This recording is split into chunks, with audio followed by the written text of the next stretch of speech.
A very good morning to you, everyone, and we hope that you are well and feeling good and excited to be attending this Indigenous Knowledge Guild of Credo Mutwa, which is aimed at unpacking the pedagogical challenge to higher education institutions of learning. The College of Graduate Studies Community Engagement Scholarship Project welcomes you. As you know that the African Union has proclaimed the year 2022 as the year of nutrition, and the Credo Mutua African Month still continues to be celebrated even in June and applies the epistemological nutrition offered by Sanusi Credo Mutua in promoting African indigenous knowledge systems in its variety, and this epistemological nourishment that is deprived and remain a challenge to higher institutions of learning. Colleagues, my name is Tony Machila and I'm a colleague in the College of Graduate Studies at UNISA, and I will be directing today's Indaba. What a joy it is to be with you all on this very chilly morning. I must say a very hearty congratulations to the College of Graduate Studies. We sincerely appreciate your efforts in ensuring that we think in community and not in cold, hard isolation for those of us who find ourselves within the higher education sector. So from my side, it is such a joy to join with you. And I just want to say a warm, hearty welcome to our special guests. You are highly valued. We have our keynote speakers who are really, really highly valued in our society and for us within the higher education sector. Your wisdom we cannot do without. And so, friends, as I share with you just an introduction and a welcome to today from the side of the university's Community Engagement Office, I just want to say that we are witnessing around the world that universities are actually coming together to commit to civic engagement. Universities are actually refining their mission towards greater social relevance. And they are even joining networks of engaged universities. They are signing declarations that affirm their dedication to social responsibility. And at UNISA, we are one such university. We ensure that our service is not in isolation, but we widen the circles of engagement to include critical voices of wisdom, those who possess the memory, those who possess the knowledge systems of our continent. And we believe without those networks, we would not be able to truly be an African university. We will not be able to carry with us the rich heritage of our continent, and we will continue to be at the mercy of a northern hegemony in knowledge production. And so this movement of engaged universities is a very, very special movement because it is a collaboration between scholars and our community knowledge producers and those who share the wisdom of our heritage. And we want to remain in strong collaboration together across the university and those who possess the knowledge and the wisdom of our continent. So we have a cohort of engaged academics who are actually working each day to reflect on African memories, vision, realities, experiences, ontologies, and epistemologies to make sure that we are reflecting on the richness of our continent through the assets that we have, our tools that have always been on the continent, and also reflecting on our lamentations and the solutions we have embedded within our communities. At UNISA, through this engaged university, through a university that is highly intentional about the history and heritage of the African continent and its knowledge. We want to shape futures together with our networks. We want to ensure that we are able to use this wisdom not only to support the work of our students and our staff in research and curricula, and to support our students' graduateness, but also this wisdom from the African continent, this wisdom from our indigenous heritage is the wisdom that we will need to explore policies, processes, and the various products that we want to create for development to take place, for us all to be sharing in an equal society where there is justice, where there is mercy, and where there is rootedness in our identity.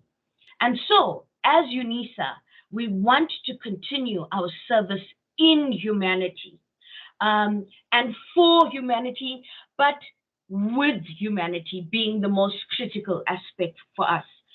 We want to journey alongside our thinkers and our wise, those who are holders of our knowledge. And we want to learn from those who have this knowledge. We want this knowledge to be shared, to be mutual, to be reciprocal, for us to all benefit. And so that once more we can serve humanity through our shared knowledge and wisdom. Remember, friends, our university is part of a global network of engaged universities. This engagement should not be seen as the university engaging for its own special benefit, but it needs to be seen as a university that understands its context, that understands that it is a citizen of the continent, and as such, our fidelity must be to the heritage of our continent. This engaged university makes sure that it's not just learning from itself within its disciplines, but it's opening the circles of engagement to explore voices that would be outside of the academy, pushed out by the ivory towers of higher education. As an engaged university, we make sure that those walls are coming down and that we come together in this open and shared ecosystem of knowledge sharing. And so I want to congratulate our CGS engaged scholars. I want to congratulate our engaged scholarship manager. I want to congratulate our project leaders. I want to say how proud we are of your efforts and how proud we are that you continue to fight this critical battle of making sure that African knowledge has a place in society, is shared with the world, and is valorized in our world. We want to understand and know that in as much as we see education as a form and as a contributor and as a support for liberation, education itself must be liberated. And so we know in the African continent, there has been very, very determined cultural and epistemological suppression.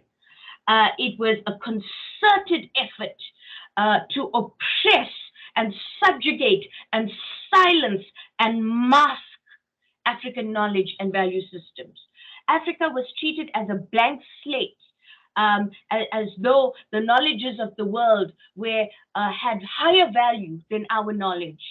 And knowledge, education, and development were just seen as the accomplishment of the West.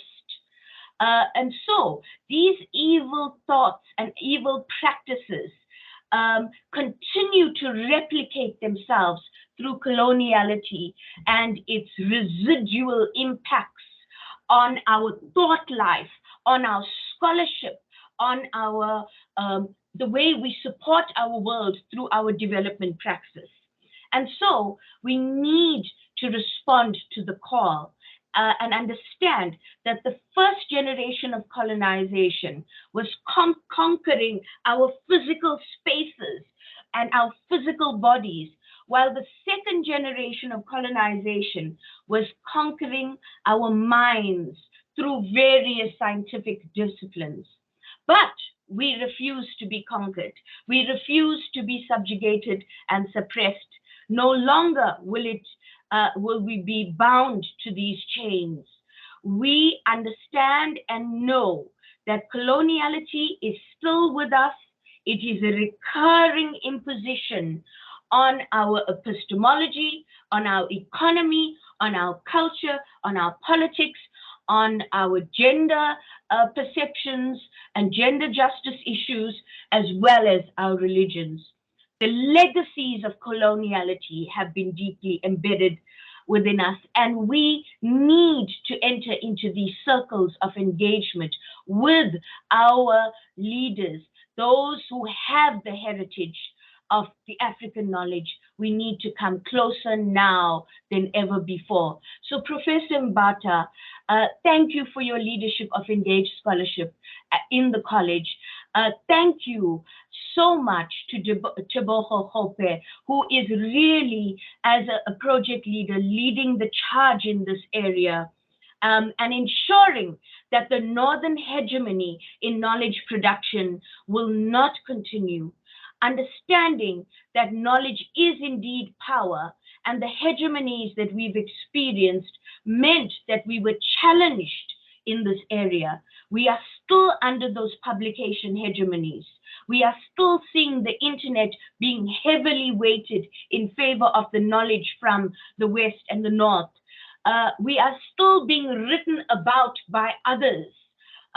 In fact, it has been said that for no other continent is there so much written about it than by outsiders. We know that the geography of knowledge is uneven, and we know that there is a long journey to take. But this project, this very critical journey that has been undertaken by the College of Graduate Studies and across UNISA, is a powerful space where we understand that African being, knowledge, and sense making, though vilified for years and treated with suspicion and treated as substandard just because of the insecurities of the powers of the North. We understand that coloniality perpetuates control even over our knowledge production. And we also understand that colonizers have utilized knowledge as an instrument of power to subjugate, disjoint, and disrupt indigenous knowledge. So insecure were colonizers that the only way that they could be supremely in charge was to subjugate, silence, mask, and disrupt our African knowledge, knowledge that has always existed on the continent. And so the obstinate connection between knowledge and power warrants engaged scholarship that serves as an emancipatory instrument and challenges the epistemic violence and injustice that has beleaguered the African knowledge systems and African academy. In fact, there is great concern of why should we call our knowledge African knowledge or indigenous knowledge? It is knowledge. It has always been here. It has always been of value. It has always been the wisdom we have relied upon. And so I want to say once more, hearty congratulations to the higher education partnerships that have been formed in this regard, because engaged scholars facilitate the community dialogue, the authentic listening, and the knowledge sharing and joint development action. We respond to the call of Fanon, who said we must think in community, not group thinking, not thinking as duplicates, but sharing our insights, sharing our wisdom, our history, our memories, our stories. And in doing so, we can challenge the dominant mode of knowledge production that is still being held over our heads. As part of our work, we join with storytellers, healers, disruptors, guides, weavers, experimenters, visionaries, those who carry the wisdom. We join across our society in networks of mutual and reciprocal knowledge. And friends, I want to say that today is one such special event where we will be joining hands together and joining those who carry the wisdom, who we must learn from. We must sit at their feet and be willing to share the insight that has been kept from us for so long. And so, in order for us to join in development across Africa, we need to remember the challenges of the African continent cannot be solved by one discipline alone, cannot be solved by one knowledge, geography. It has to be solved when we join together and widen the circle of knowledge sharing. In fact, the Sustainable Development Goals by which we are all seeking to ensure a better life for our world cannot happen without partnerships. We cannot do this without joining hands with the knowledge producers, the knowledge holders, the wise on our continent, because herein lies the wisdom of the ages to solve seemingly intractable development challenges. And so, friends, I want to thank you, and I want to really appreciate you for joining this session. We sincerely appreciate the family of Baba Credo Mutwa, and we want to say what a joy it is for us to share this wonderful space with you.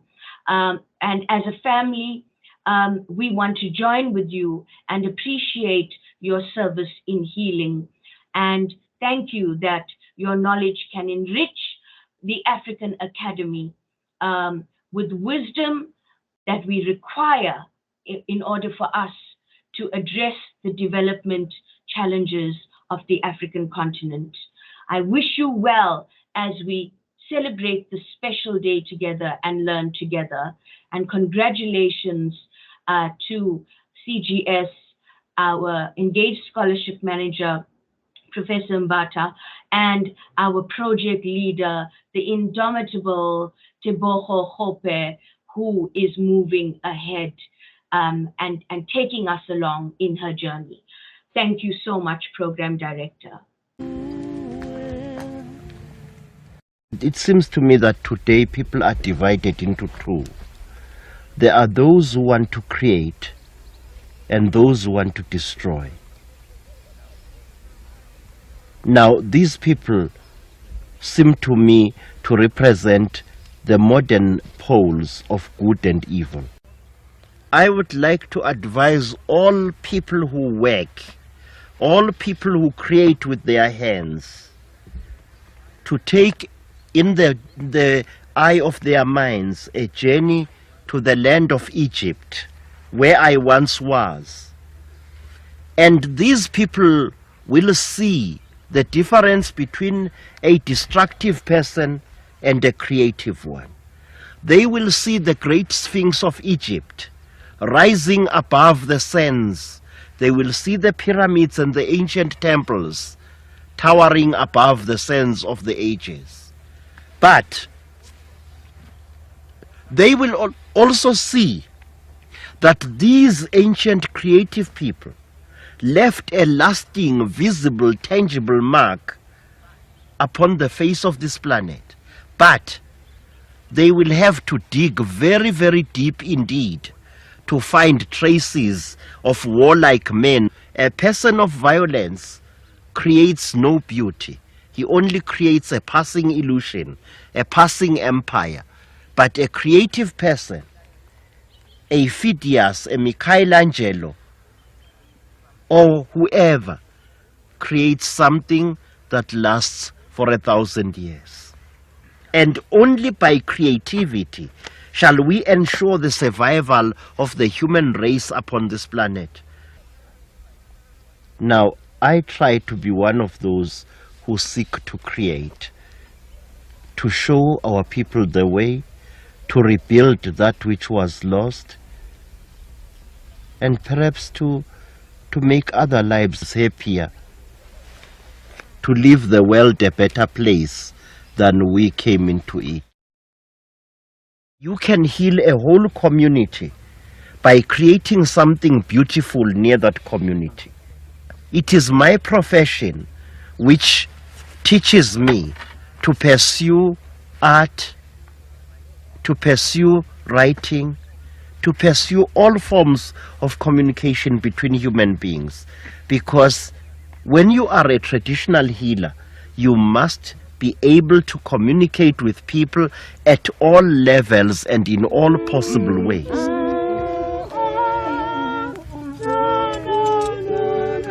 In Africa, we have always striven to create the perfect human being. And the so-called witch doctors, the much malignant traditional healers of Africa, the most misunderstood people are these perfect human beings. We try to eliminate from ourselves all base feelings such as jealousy and so on. And within the limits of our tribal laws, we have sought the truth about mankind, the truth about the universe, and we have pursued art in all its forms for many, many generations, because we believe that to be creative is also to heal. The so-called witch doctors of Africa were scientists, psychologists, parapsychologists, artists, builders, and what have you. And we were the spiritual leaders of our people in ancient.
My brothers and sisters, throughout South Africa you see such stones.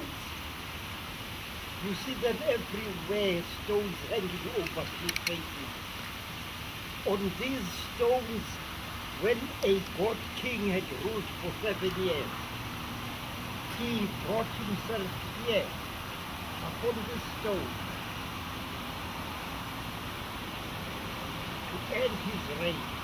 by taking his own life.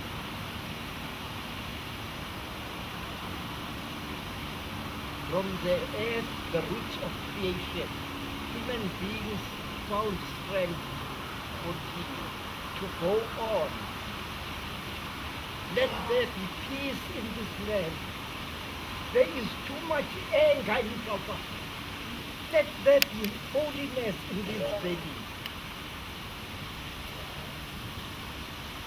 We want to see they who play football coming here to share with us the beauty of this place. Let the land be forgiven and let peace prevail throughout the world.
Hundreds.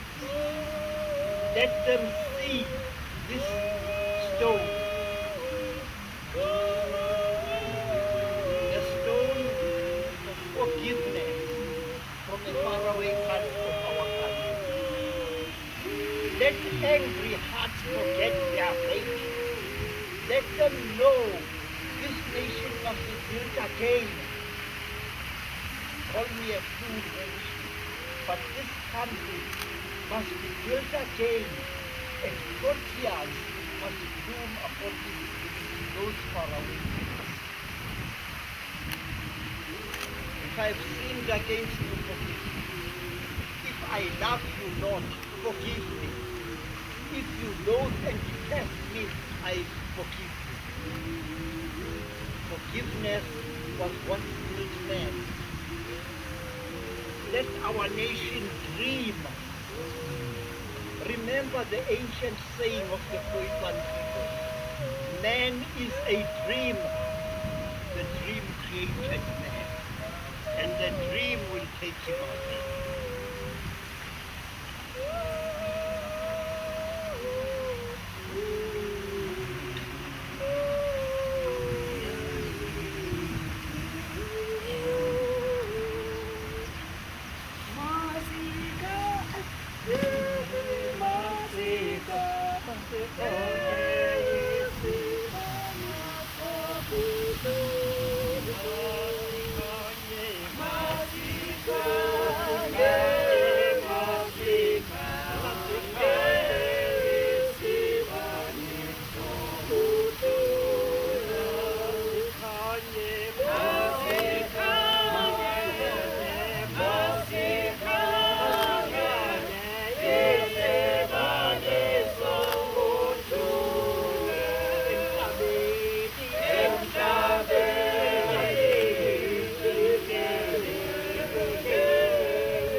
Thank you, Program Director Ntate Majila. Thank you so much.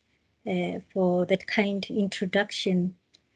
Without wasting any time, I will just share my screen.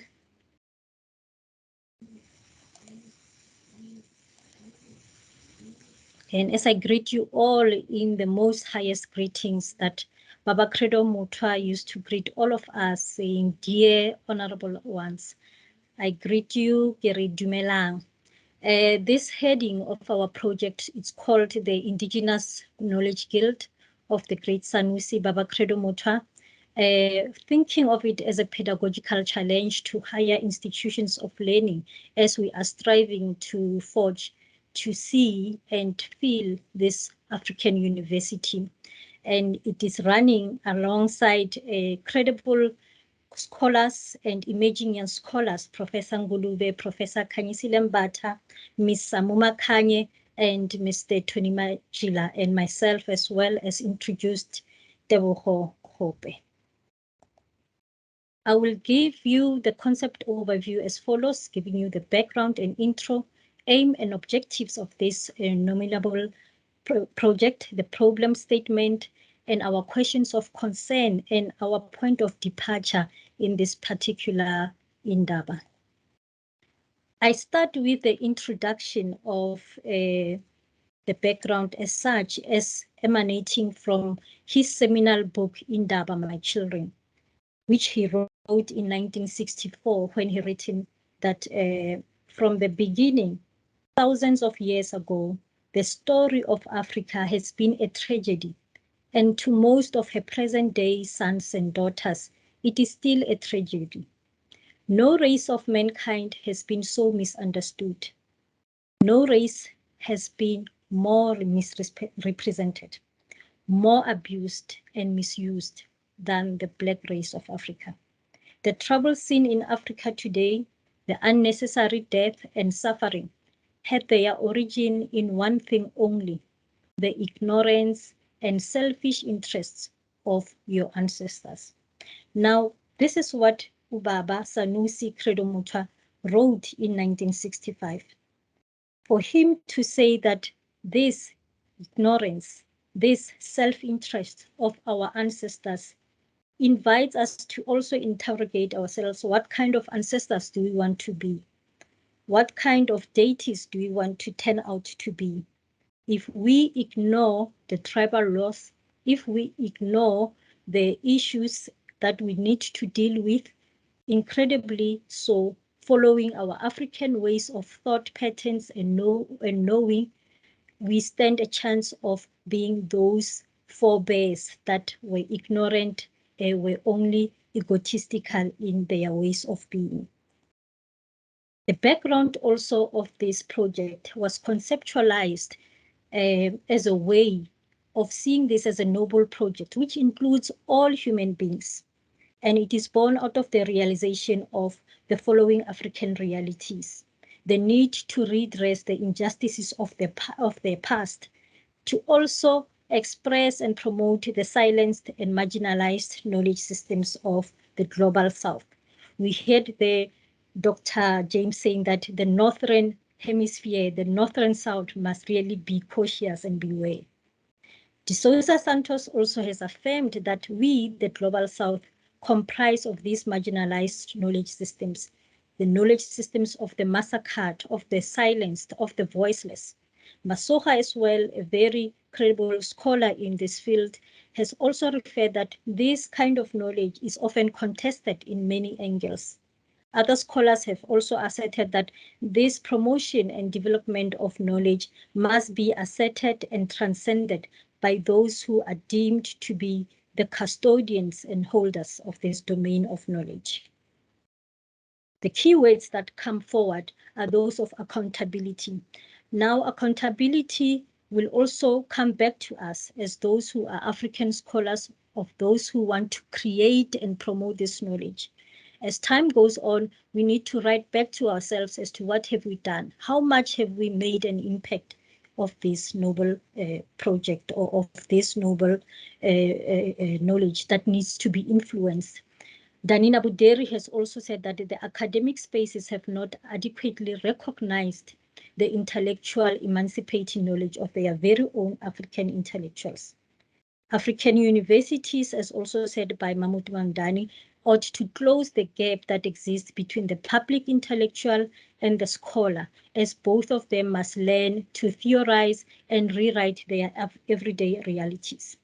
This engaged scholarship project argues that the initiatives for an African university with a decolonized education must be rooted in recognizing our indigenous knowledge holders. So one of the key mandates of our college is to articulate and privilege African thought patterns, that is to inculcate these African epistemologies in teaching, learning, and in our research activities. And some of our goals as well is to build into this capacity towards a meaningful and relevant African university through critical thinking and deflecting from knowledge paradigms that are contextually disconnected from the existential and ontological realities of our higher learning institutions. To also give account where the posture that dismembers the African from African values and modes of knowing that leads to a disconnection of being in the world, and more especially to contribute to Baba Motwa's knowledge. One of our objectives is to promote social cohesion, and this we do by developing relations with people who are public intellectuals, alongside scholars and students in the academy, and practicing this Mamdanian saying of theorizing our realities. Now, the problem statement emerged with constant maxims of saying African problems need African solutions. This being used as a window dressing maxim, while on the sideways, Africans paralytically look to the West for African solutions. The project emerges also as a result of tendencies from institutions of higher learning with constant use of terms such as an idea of an African university, Africanization, decolonization, sometimes when we really apply so little of these thought patterns. Questions of image, which comes from Motwa's book as a statement, but has been turned into a question. We asked, why would Africans allow anyone, however powerful, to distort history in any way? Because they strongly believe that by doing so, we attempt to deceive the gods, with the result that the spirits of the tribe would be highly offended. So in other words, we are grappling with this, trying to set Motwa as a framework of liberation, trying to set him as an African framework for African scholarship.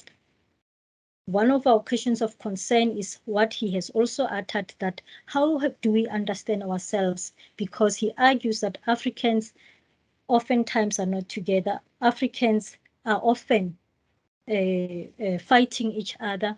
Africans need to privilege to privilege this knowledge to promote indigenous knowledge systems. So he has been also afraid that if we are not together, if we are always divided, he is afraid that we might not be able to transcend this noble knowledge. So our point of departure and roadmap has been interrogating our national anthem, asking, is Nkosi Sikeleli Africa really a liberating pedagogy for peace and solidarity? And this is not an offense to the composer of the song, Baba Enoch Sontoka. But when we interrogate this, employing the Motwa's method of the mother mind versus the warrior mind, the mother mind which imbues us to feel, to really feel what is really happening around our world. Now and then these projects put on a litmus paper on various matters that concern the nation, the African university, and the African continent. So it has then, from this context, sought to argue whether the national anthem still remains to be a liberating song or exercise that commands the protection, spirit of patriotism, and solidarity. There have been extensive literature that concern the national anthem and other struggle songs. Lebaka recently just wrote that despite a few violent episodes like service delivery protests, farm murders, xenophobia, and the Marikana tragedy since 1994. He said that in general, Africa or South Africa has been a peaceful country despite its history. In other words, this has been put as a good reflection of having good principles that are also constituted in our constitution. However, we will remember that in last year, the Pan-African Parliament disintegrated into chaos where Africans were fighting among themselves. So in asking about this national anthem, who are we addressing? Is this Nkosi listening, or is this Nkosi also putting us or having put Africa and Africans in hell, as Ubaba Mutwa once uttered these words? How can we rescind that anger? We now ask our healer to feed us with knowledge fit for an African university and continent. And I would like to thank you for your patience and for listening. Thokozani. Ngicela siqale ngokumema uMvelinqangi wokhokho bethu. Uqamata kwezinyanya zethu. Ramasedi Modimo wa badimo ba rona. Okokuba abekho phakathi kwethu. Akhokhele ingcinga zethu. Athethe ngemilomo yezinyanya zethu. Zona zithethe ngemilomo yethu. Ngicela ukumema amakhekhe amadala omkhulu ney'ntombi ezindala izalukazi ogogo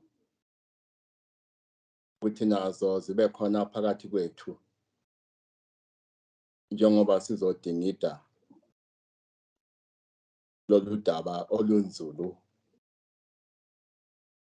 kangaka. I want to thank the University of South Africa for inviting me, particularly our leader in this project, Tebogo Khope.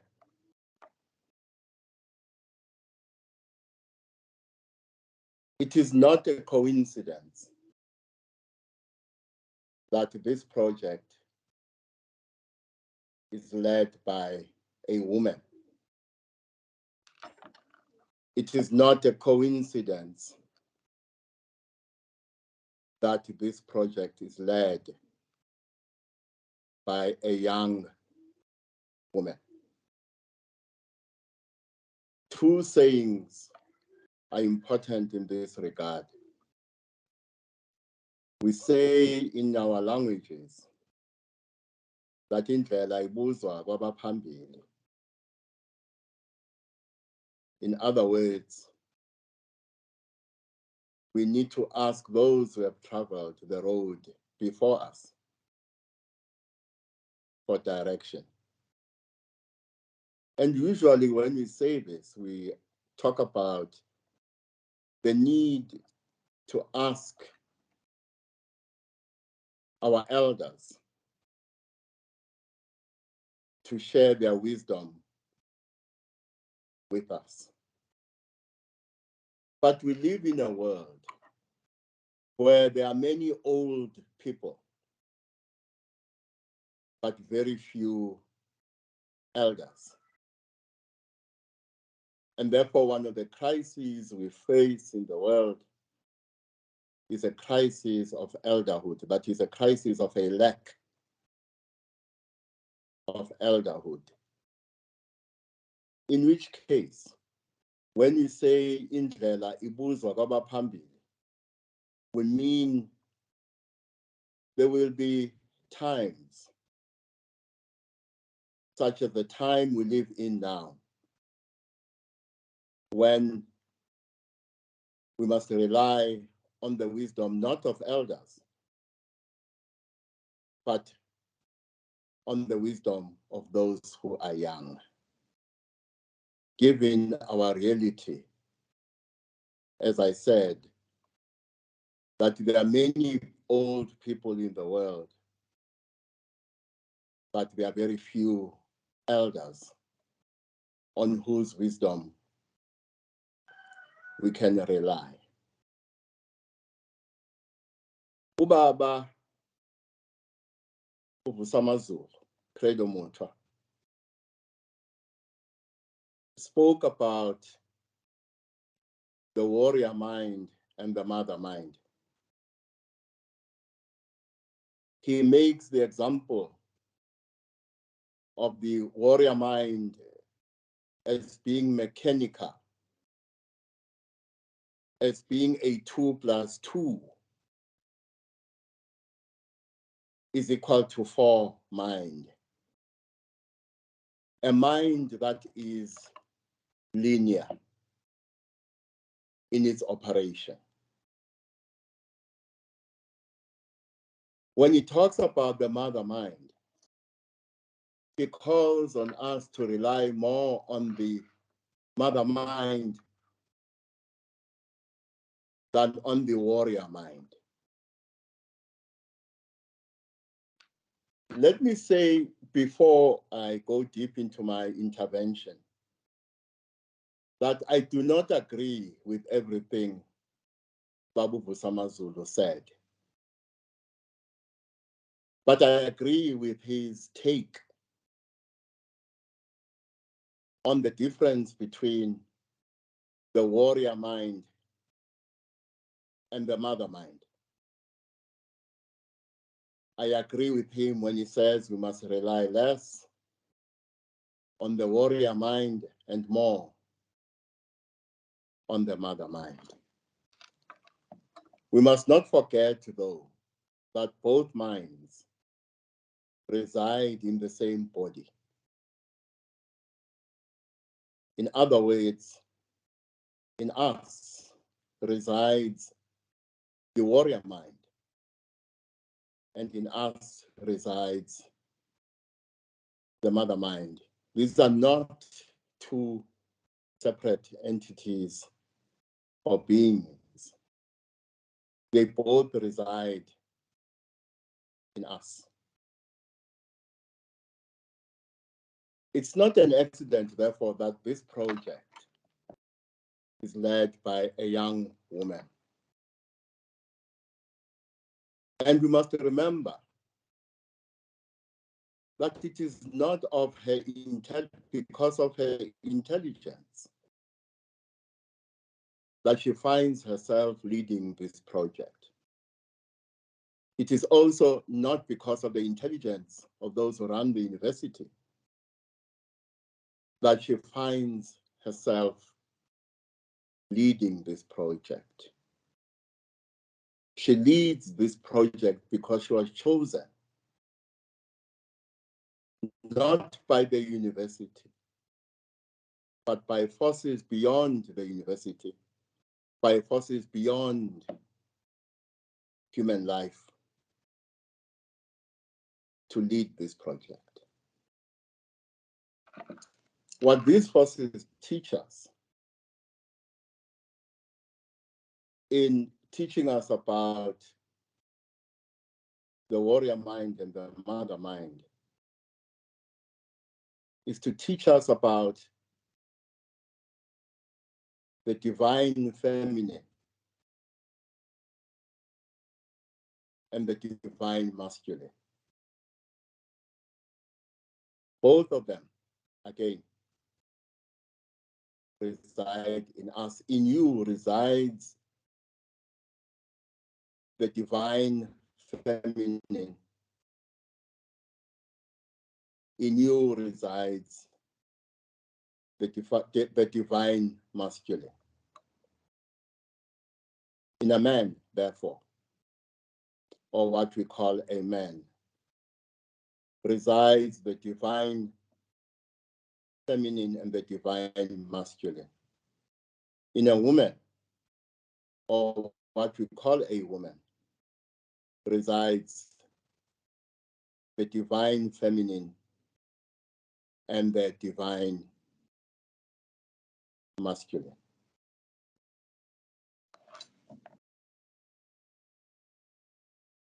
At this point, I must remind you that in what we call a woman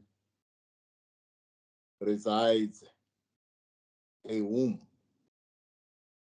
through which human life is brought to us.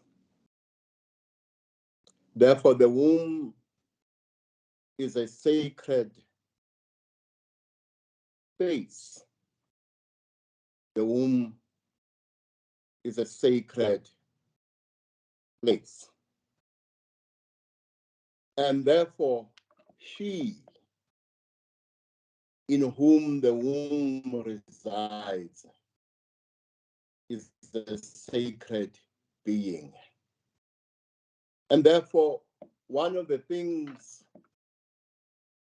the university and all other places of learning must teach is this fact, that the being in whom the womb resides is a sacred being. And therefore, there is an extent to which we must kneel and sit at the feet of this sacred being and apologize for the pain we have caused to this sacred being through patriarchy and other things, through gender-based violence and other things, pain we have caused to a sacred being. And therefore, this project is led by a woman, a young woman, who, like other women, like other young women, is a sacred being. It is therefore not by accident that this project is led by a woman, a young woman. What the university and other places of learning must teach is that we who are not women must learn to internalize this sacred being. We who are not women must learn to give birth to this sacred being in us. It is only through such a birth that not only those of us who are called men will be reborn, but humanity itself will be reborn when this sacred being is born and lives in us, especially those of us called men, and more importantly, all of us who are called human.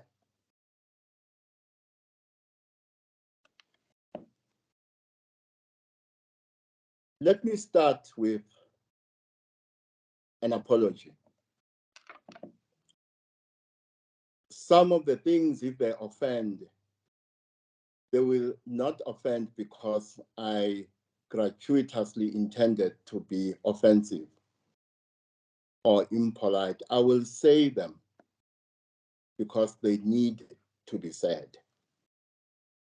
Secondly, when Tebogo invited me last week, she said I must speak from my heart. That came as a relief because I'm not a scholar. I'm not an academic. And will therefore make no attempt to speak as a scholar, will make no attempt to speak as an academic. What I will do, though, is to speak, yes, as Tebucho asked me, from my heart. But as I always do, I will speak also from my spirit. I will speak also from my mind. As I said in the prayer, in the hope that God, Ukamata, Ramasedi, Umvelingangi, will also speak through my mouth, will speak through the mouths of our ancestors, and they will speak through my mouth. But I am not a robot of the ancestors, and I am not my ancestors. I have my own agency and my own purpose and my own mission. They had theirs when they were here. Therefore, it is only in part that I expect them to speak through my mouth.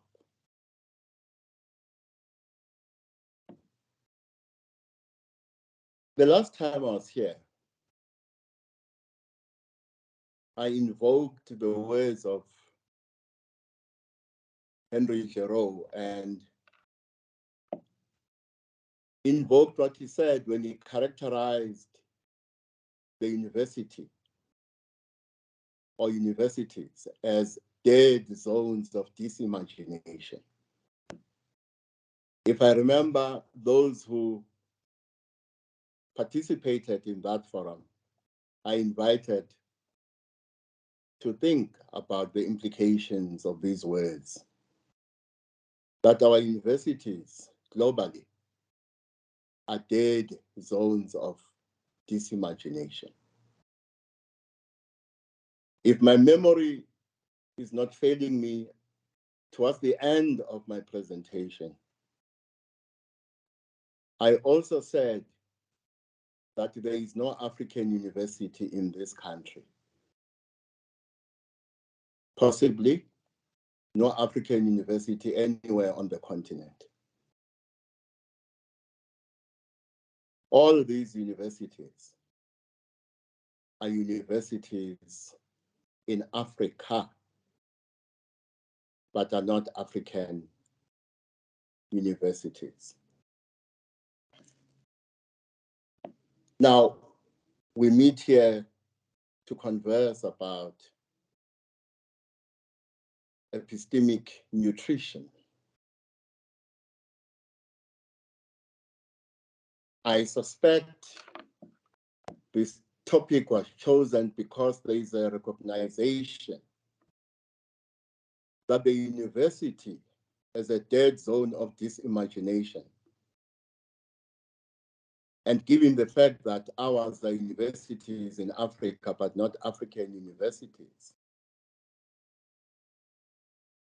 in epistemic terms, they fall short of feeding us an African diet.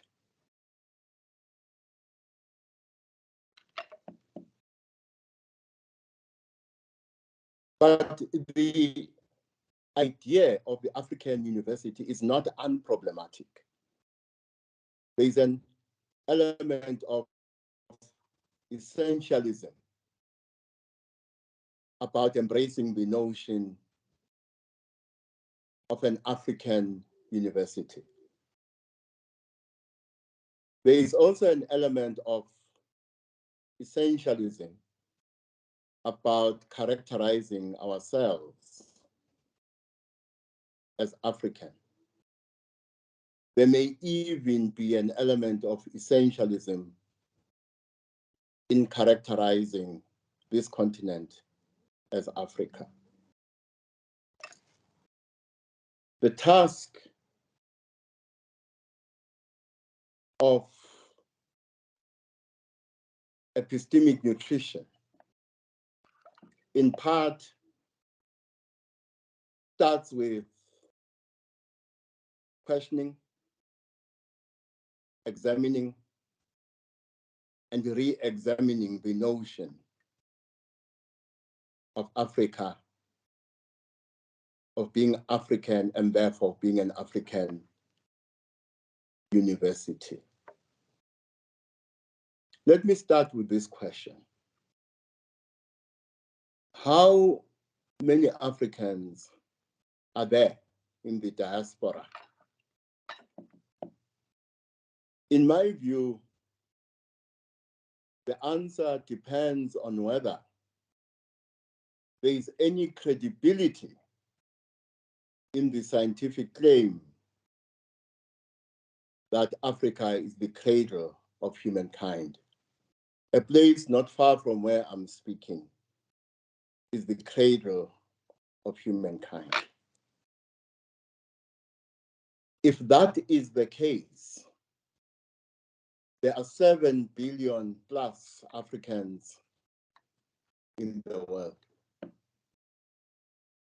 If that is the case, there are about 6 billion Africans in the diaspora. We call them Japanese.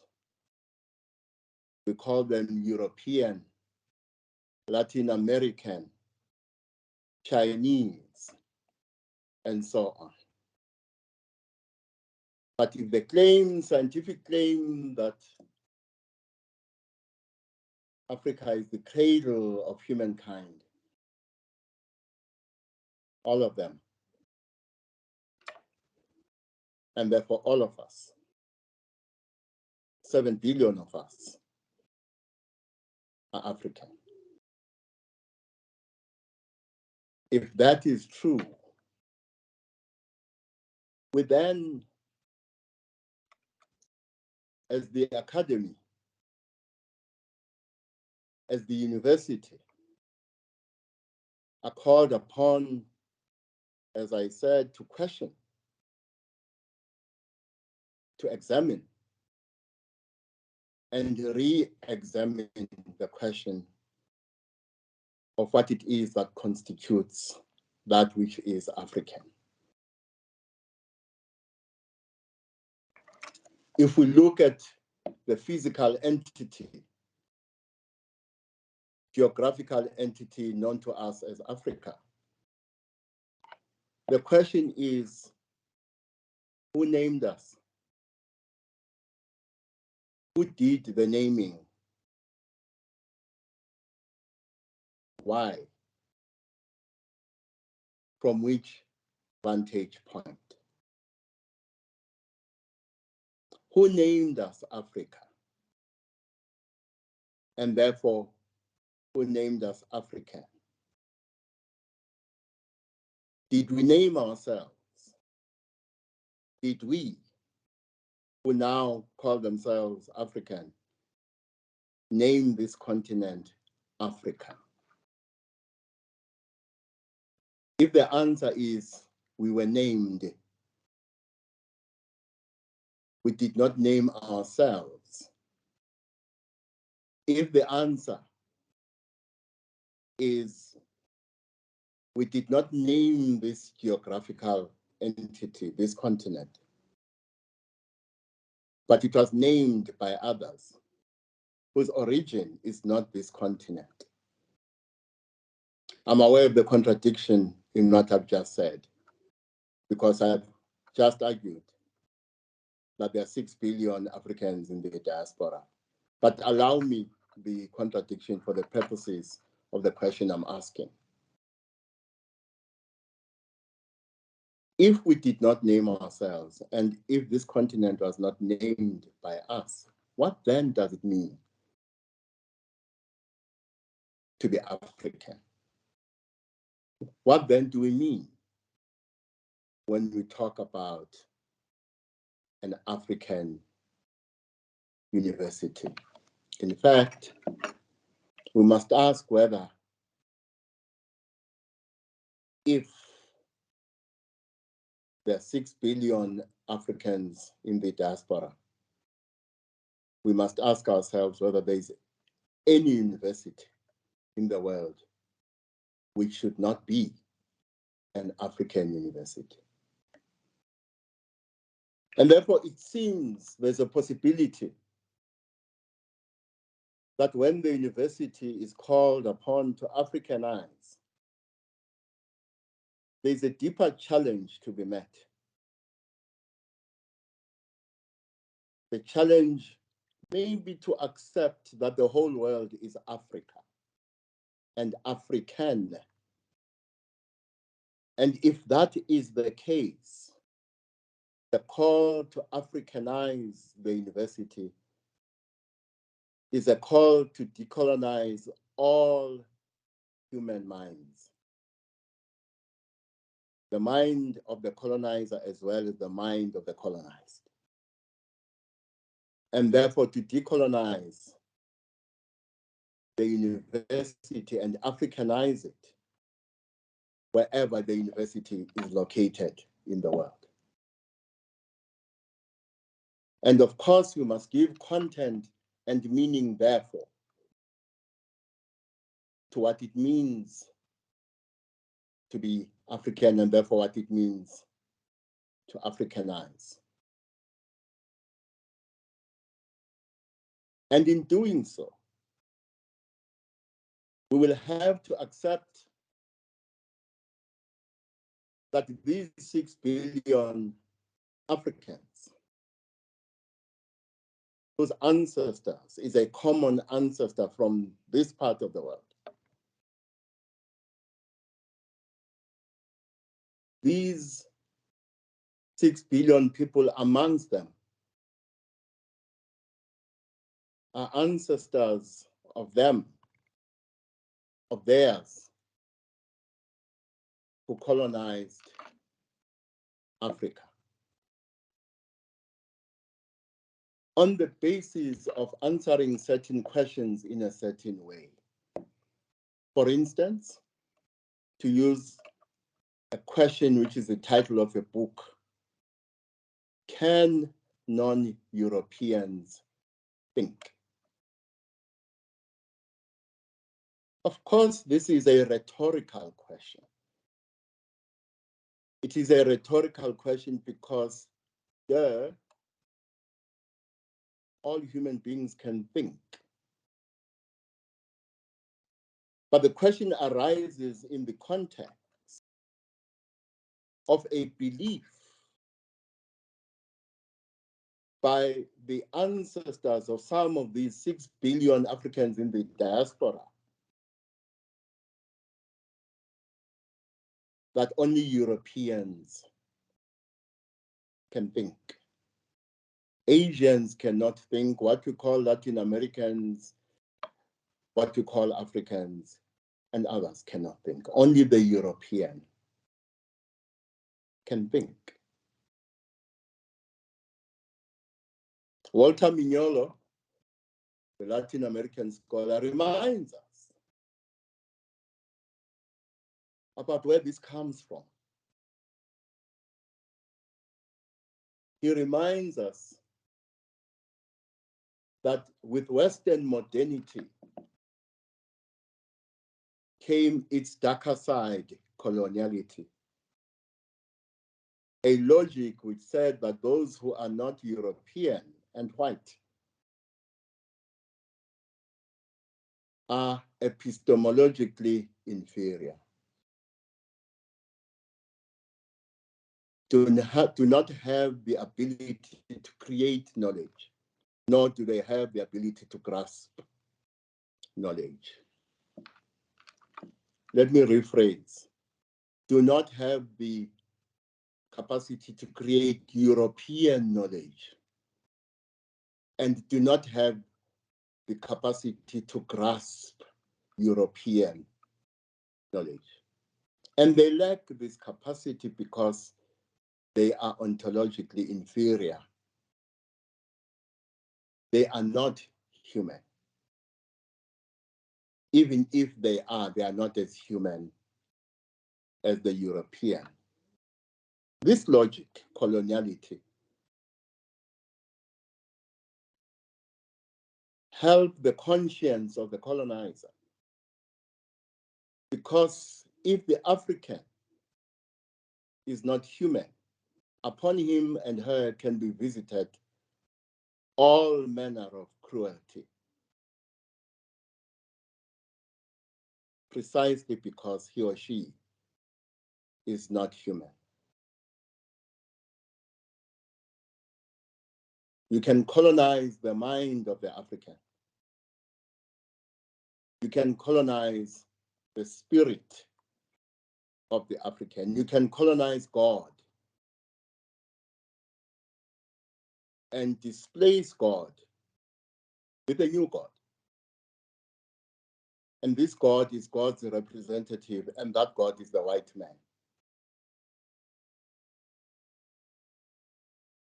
The colonizer, guided by this logic of coloniality, can colonize the body,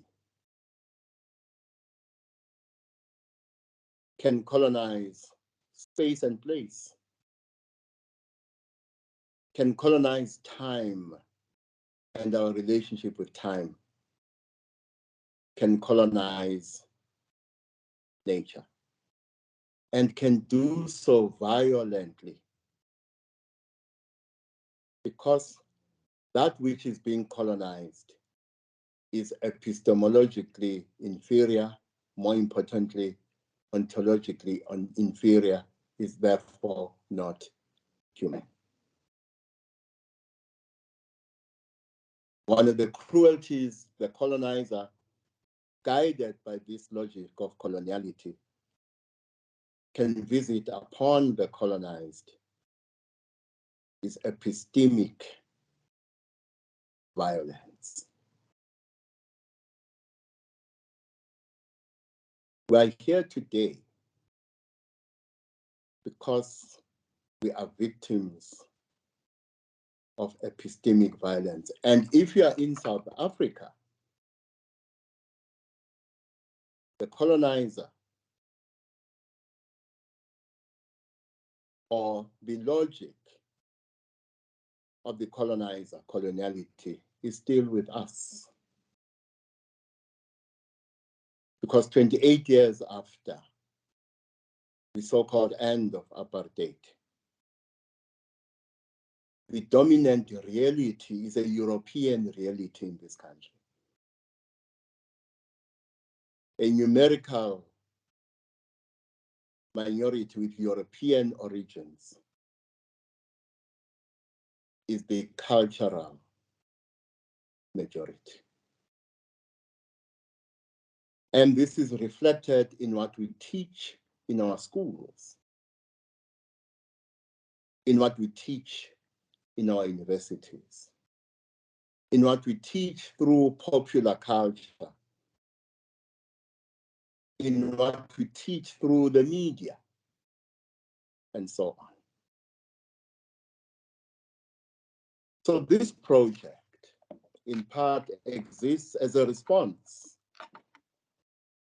to the epistemic violence of the colonizer.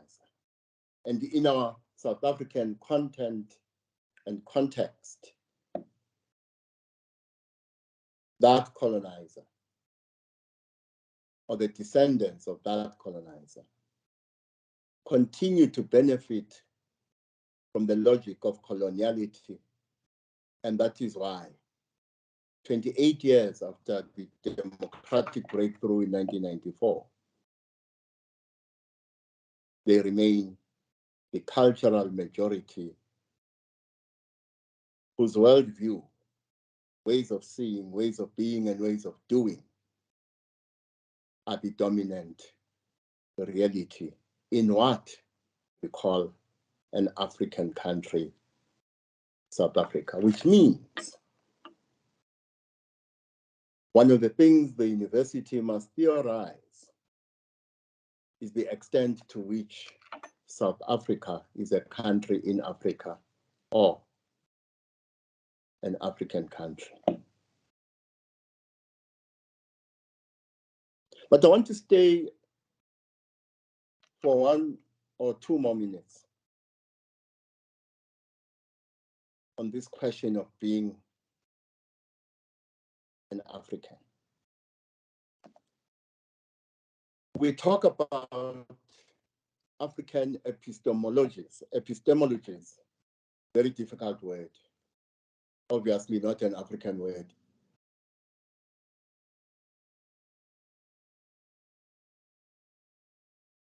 And we say African epistemology is distinct from the epistemologies of other parts of the world. And we say it is unique. It is distinctly African. And it is uniquely African. One of the reasons we say so is because we believe that there is something unique that resides in those who now call themselves African. And that is Ubuntu. A belief has taken root that only those who are African have this human quality, Ubuntu. I do not share this view. My view is that Ubuntu is a human quality that resides in all who are human. And the fact that some of those who today are not African,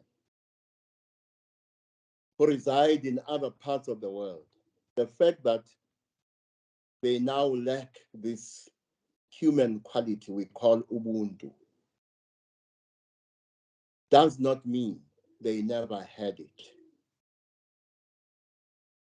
Which means one of the things we must theorize is this. Since we have accepted what we are named, we have accepted that we are African. And since we have accepted that this continent is the African continent, we can look at that together with what I said earlier, that there are 6 billion Africans in their diaspora because every human being has a common ancestor from what we call Africa. If that is true, the greatest challenge facing humanity is to foreground its Africanness, is to regain its Africanness. The 6 billion Africans on the diaspora must come back home. Obviously, we do not have enough space on the continent for 7 billion people. That is not what I'm calling for. I'm calling on them to come back home spiritually. I'm calling on them to come back home epistemically. I'm calling on them to come back home in other ways that make us human.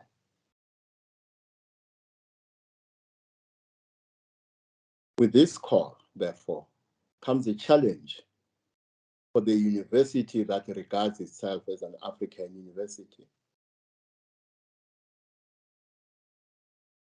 what kind of epistemic nutrition does the African child need to be part of this journey of Africanization? But the university that regards itself as an African university has a larger task. The task of reaching out to the 6 billion Africans in the diaspora, the Africans in London, the Africans in Beijing, the Africans in Tokyo, the Africans in Brazil, Argentina, North America. It has the task of reaching out to all those Africans.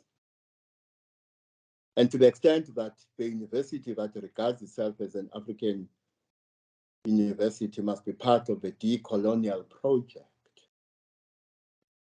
it must be part of the project of decolonizing the minds of all 7 billion Africans on the continent. So the task is both narrow and broad. Narrow because the university that is located geographically on this continent must give meaning and content to the task of Africanizing our reality. Broad with respect to the fact that the university that regards itself as an African university must also perform the task of Africanizing the 6 billion in the diaspora as part of the process of helping them come back home in spiritual and other ways. Because the university that regards itself as an African university has another important task.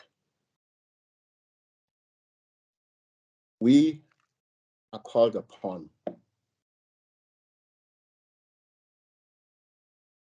to reach for our higher spiritual selves. We are called upon to be better and do better by the human condition. We are called upon to create a circle of compassion within which all who are human will belong. So if you thought the task of the university that regards itself as an African university is simply that of decolonization in a narrow sense, or Africanization in a narrow sense, think again. We are being called upon to Africanize in a much broader sense than we tend to talk about the decolonial and Africanization, or the imperative of Africanization. We are being called upon to create a new human being, or help in the process of creating a new human being. Because that human being will not only be created through places of learning such as the university. We are being called upon to create a new Africa. And 7 billion of us on the planet must become that new African.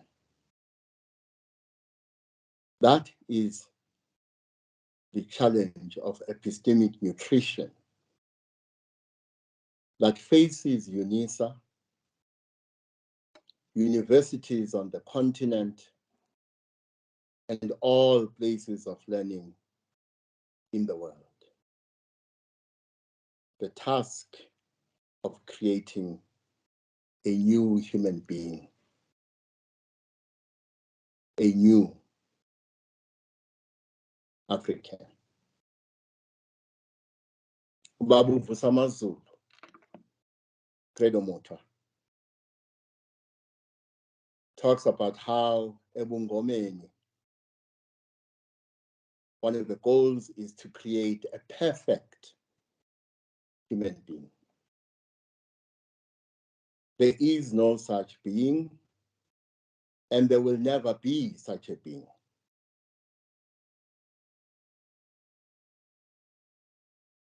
But we must not oversimplify what Ubabu Vusamazulu was talking about.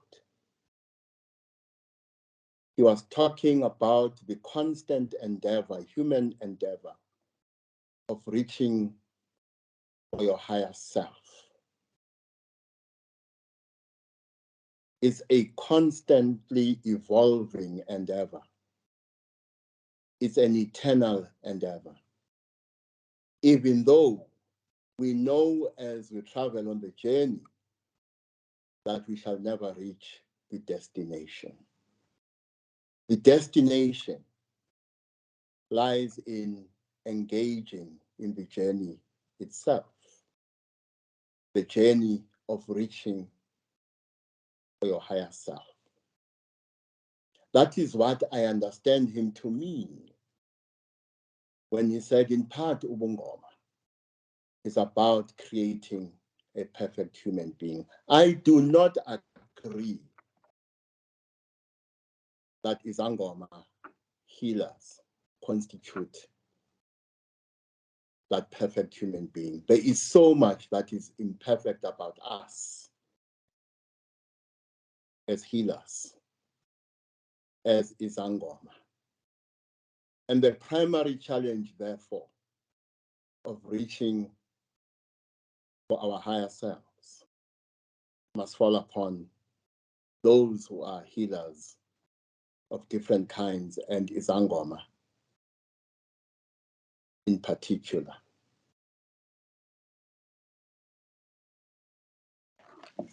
As I move towards closing, let me say this.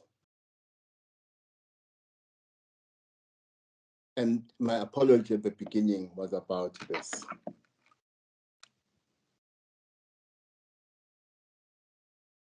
This year has been declared a year of nutrition by the African Union. One of the things the university that regards itself as an African university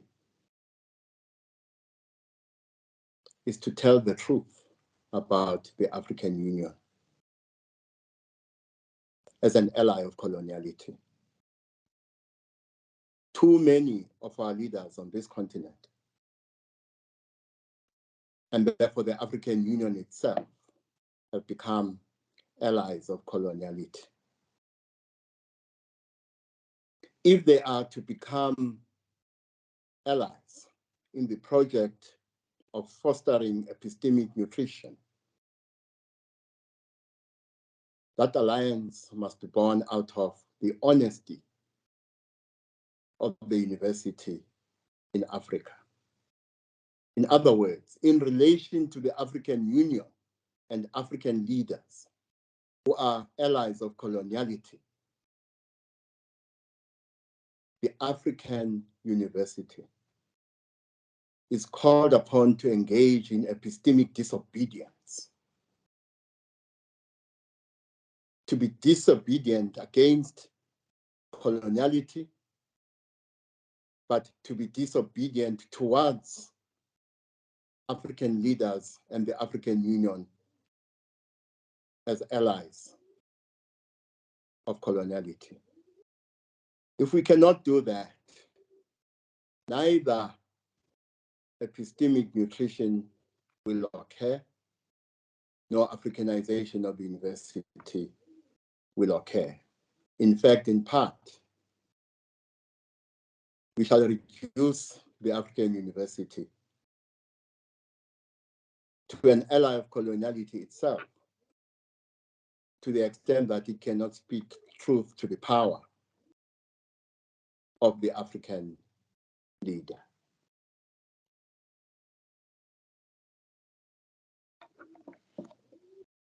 My invitation, therefore,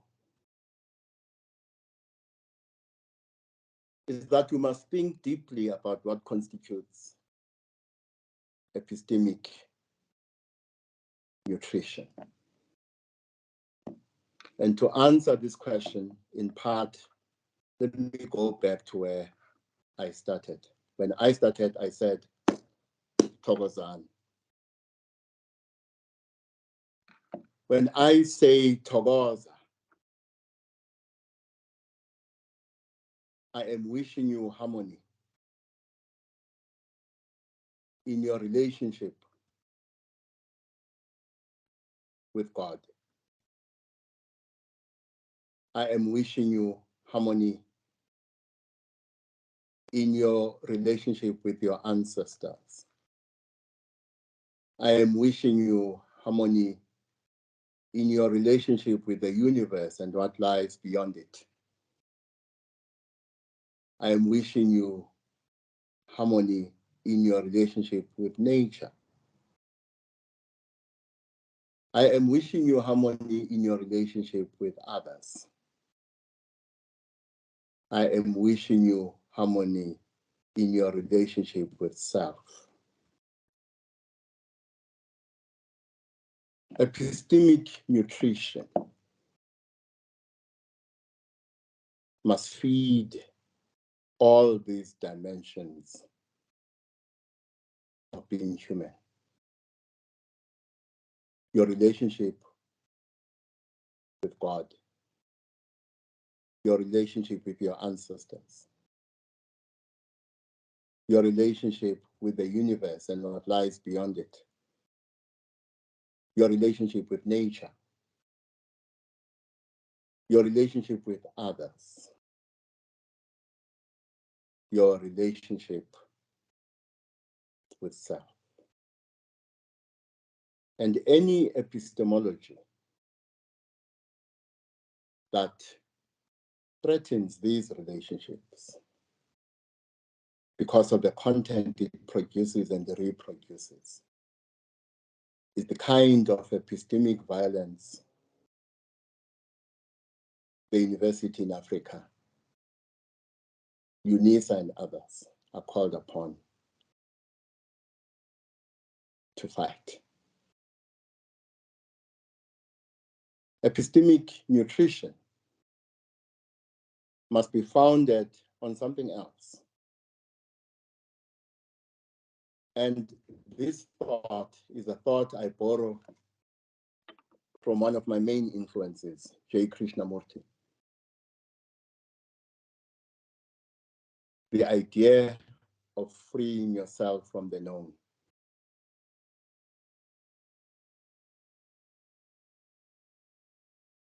Once we reach a place of knowing, the journey begins to liberate ourselves from the known, which means the journey of freeing ourselves from the known is an eternal journey. If the university in Africa cannot do this, help us do this. It will fail dismally in fostering epistemic nutrition. And all it will be is a dead zone of disimagination, a place of dogma and superstition parading as science. Thank you. Thokozan.